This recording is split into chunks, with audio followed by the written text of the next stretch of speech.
اب پروردگار دیکھیے پروردگار کی باتیں وہی ہوتی ہیں. پروردگار کے اگر پروردگار گفتگو کرتا ہے تو بڑا نفع تلا ہوتا ہے. پروردگار کی گفتگو ہمارے جیسے نہیں ہوتی. پروردگار کی گفتگو نبیوں جیسی بھی نہیں ہوتی. پروردگار کی گفتگو اولیاء جیسی بھی نہیں ہوتی. پروردگار کی گفتگو پروردگار کی ہی ہوتی ہے.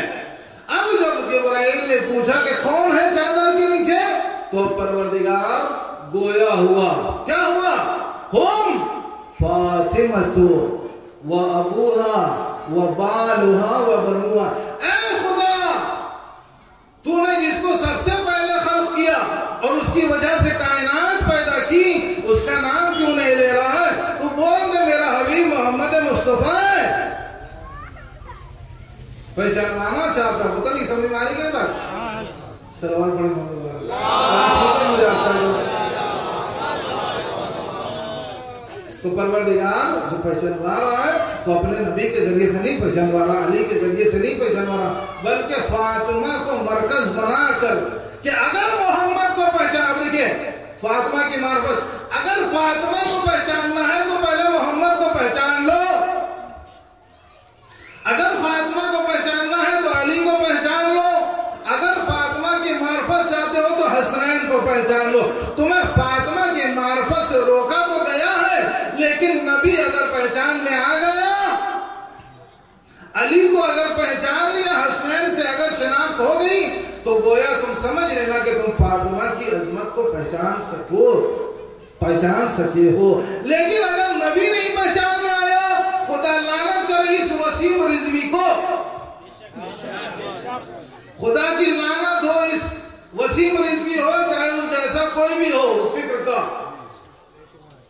کہ بھئی آیتیں ہیں, روایتیں ہیں, اس کو محمد نہیں پہچان میں آیا, اس کو نبی کی پہچان نہیں آئی, تو جو نبی کو نہ پہچان سکے وہ فاطمہ کو کیا پہچانے گا؟ یہ تو اپنوں کے درمیان. لیکن شیعت کو چھوڑ کر, اہل بیت والوں کو چھوڑ کر کتنے فرقے ہوں گے؟ شیعوں کو چھوڑ کر, اہل بیت اثنا عشری کو چھوڑ کر کتنے مسلمان کے فرقے ہوں گے؟ علی صرف ایک ہی فرقہ کو سمجھ میں آیا. تو جب علی نہیں سمجھ میں آیا تو فاطمہ کیسے سمجھ میں آئیں گی؟ علی, البتہ یہ ہم جو کہہ رہے ہیں یہ ہماری معمولی سی گفتگو ہے, ورنہ علی کو ہم بھی نہیں پہچان سکے. اگر علی کو ہم پہچان سکتے تو ہم اس صراط مستقیم پر چلتے, ہم لوگ کے لیے, یہ ہم لوگوں کے لیے اس صراط مستقیم تک پہنچتے. لوگ کنفیوز ہو گئے یہاں پر کہ علی جس راستے پر ہیں ہم اس راستے پر چل رہے ہیں. اہدنا الصراط المستقیم, صراط مستقیم, صراط ایک ہی ہے لیکن چلنے کا طریقہ. میں مثال دوں, جس راستے پر موسیٰ پار ہو گئے ایک ہی راستہ تھا, اور جس راستے پر فرعون غرق ہو گیا وہ بھی ایک ہی راستہ تھا. موسیٰ پار ہو گئے, راستہ ایک ہی تھا. موسیٰ پار ہو گئے, فرعون غرق ہو گیا. یہ اہدنا الصراط المستقیم کا مطلب یہ نہیں ہے کہ اس راستے پر چل رہے ہیں, نہیں, راستہ وہی ہے. جو راستے والا ہے وہ کیا چاہتا ہے, جو راستے پر لے کے جا رہا ہے ہمیں, جس راستے پر ہم چل رہے ہیں وہ کیا چاہتا ہے. اس نے کہا, اس کی سب سے بڑی, اس کا سب سے بڑا کمال, اس نے خندق کو مارکا کیا, جیت لیا. کبھی علی نے ناز نہیں کیا. خیبر کا دروازہ علی نے اٹھا لیا, اس کو کبھی جو ہے فخر نہیں ہوا. علی کو فخر ہوا, کفا بی فخرا ان اکون لک عبدا, کفا بی فخرا ان اکون لک عبدا, مجھے فخر ہے میرے معبود کہ میں تیرا بندہ ہوں. تو علی کا مزاج, علی کی معرفت کہ ہم کو اتنا سمجھنا چاہیے کہ میں خدا کا بندہ ہوں. اب جب خدا کا بندہ ہوں تو جو خدا چاہتا ہے وہی علی کرتا ہے, جو خدا چاہتا ہے وہی علی کرتا ہے. تو ہم لوگوں کو کیسا ہونا چاہیے؟ اگر علی نماز پڑھتے ہیں تو ہم لوگوں کو نماز پڑھنا چاہیے. اگر علی روزہ رکھتے ہیں تو ہم لوگوں کو روزہ رکھنا چاہیے. علی اگر خیرات کرتے ہیں تو ہم لوگوں کو خیرات کرنا چاہیے. علی اگر جھوٹ نہیں بولتے تو کیا ہم لوگوں کو جھوٹ بولنا چاہیے؟ علی اگر خیانت نہیں کرتے تو کیا ہم لوگوں کو خیانت کرنا چاہیے؟ جب یہ سب کر لیں گے تو سمجھ میں آیا کہ ہم صراط مستقیم پر ہیں. لیکن جب بھی اپنے اندر کمزوری دیکھیں گے تو ایک سوال ضرور کریں گے، کیا ہم صراط مستقیم پر ہیں؟ کیا ہم سیدھے راستے پر ہیں؟ اب جو علی کو پہچان لے گا وہ فاطمہ کو پہچان لے گا. لہذا فاطمہ کی پہچان اگر علی کی زبانی سننا ہو تو رسول نے سوال کر لیا، میری بیٹی کو کیسا پایا؟ دیکھیے بھائی، حتی باپ بھی اپنی بیٹی کو نہیں پہچانتا زیادہ. کوئی باپ ہے جس کی بیٹی ہو وہ کہے کہ ہم اپنی بیٹی کو پہچانتے ہیں، جانتے ہیں پورے طور پر، کیونکہ بیٹی ایک محدودیت تک اپنے باپ کے سامنے رہتی ہے. ایک محدودیت تک، ایک فاصلے تک، ایک فاصلہ ہوتا ہے باپ اور بیٹی میں. تو کوئی باپ یہ نہیں کہہ سکتا کہ ہاں میری بیٹی ایسی ہے ویسی ہے. مکمل طور پر کوئی بھی باپ اپنی بیٹی کے لیے نہیں کہتا، کیونکہ باپ اور بیٹی کا فاصلہ ہوتا ہے. بھائی بھی اپنی بہن کے بارے میں 100% پورا اطمینان سے نہیں کہہ سکتا کہ ہم اپنی بہن کو پہچانتے ہیں. اور کیجیے گا اس بات پر کہ جناب فاطمہ کے معرفت کے تعلق سے میں گفتگو کر رہا ہوں کہ کوئی نہ باپ، حتی وہ نبی کیوں نہ ہو،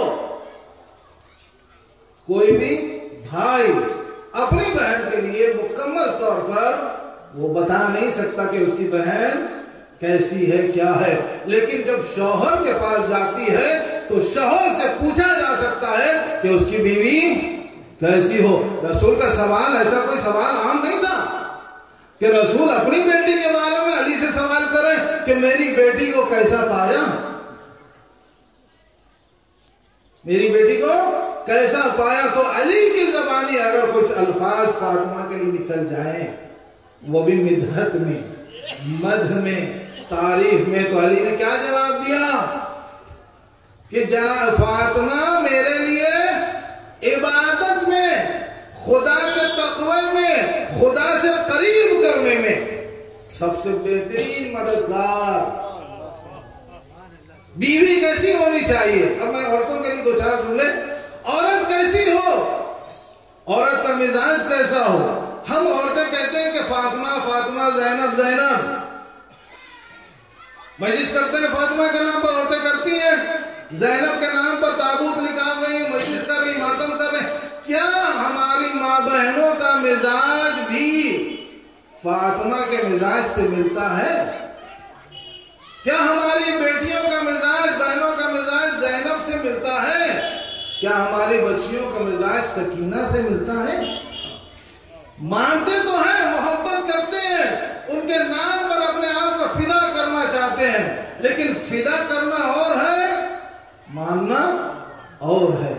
بات مان لیں، یہی کہتے ہیں کہ بھائی نبی کو مانتے ہیں، علی کو مانتے ہیں، حسنین کو مانتے ہیں، اہل بیت کو مانتے ہیں، اہل بیت کو مانتے ہیں، لیکن اہل بیت کی نہیں مانتے. اہل بیت سے محبت کرتے ہیں، مولا کائنات سے محبت کرتے ہیں، محمد مصطفیٰ، حضرت محمد مصطفیٰ صلی اللہ علیہ وسلم سے محبت کرتے ہیں. کیا ہم محبت کے ساتھ ساتھ ان کی باتوں کو بھی مانتے ہیں؟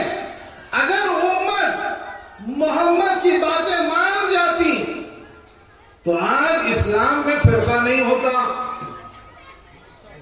مذاہب نہیں ہوتے، صرف ایک مذہب ہوتا، اس کا نام ہوتا اسلام. نہ شیعہ ہوتا، نہ سنی ہوتا، نہ بریلوی ہوتا، اور نہ ہی دیوبندی ہوتا، کوئی بھی نہیں ہوتا. کیوں؟ کیونکہ محمد کو تو مانا لیکن محمد کی نہیں مانا. جس کا رونا آج بھی ہے. ایک سلام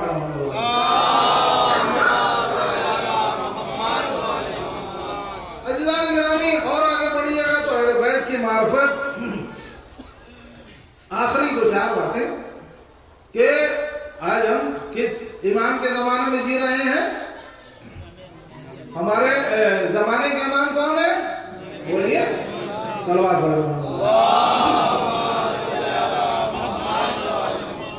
ہمارے امام کو نصرت کی ضرورت ہے،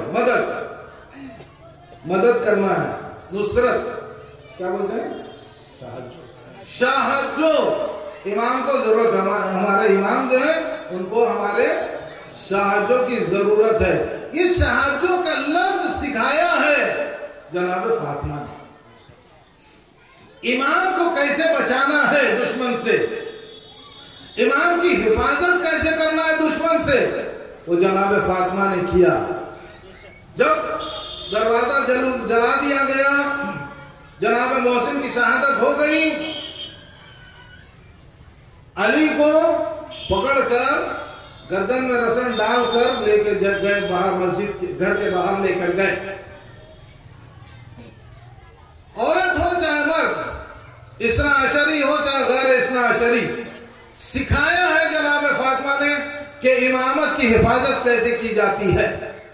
امامت کی حفاظت آپ کو شاید زیادہ گرا گزرا کہ امامت کی حفاظت ہم کیسے کریں گے،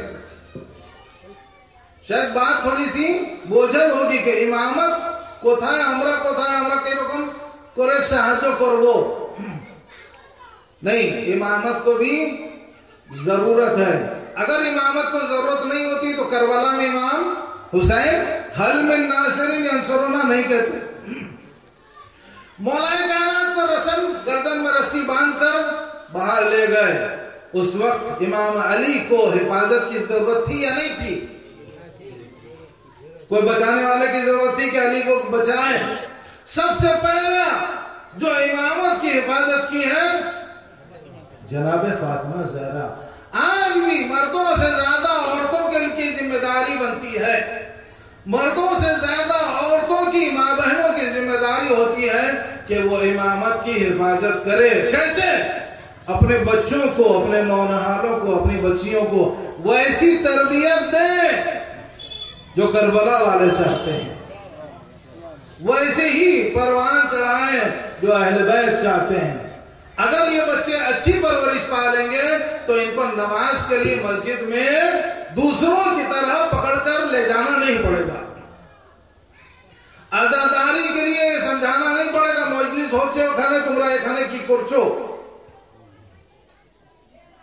بہت سارے لوگ ہوتے ہیں نا، অনেক লোক আছে کہ আমরা ভিতরে আছি, অনেক লোক বাইরে আছে। تو یہ باہر کیوں ہے؟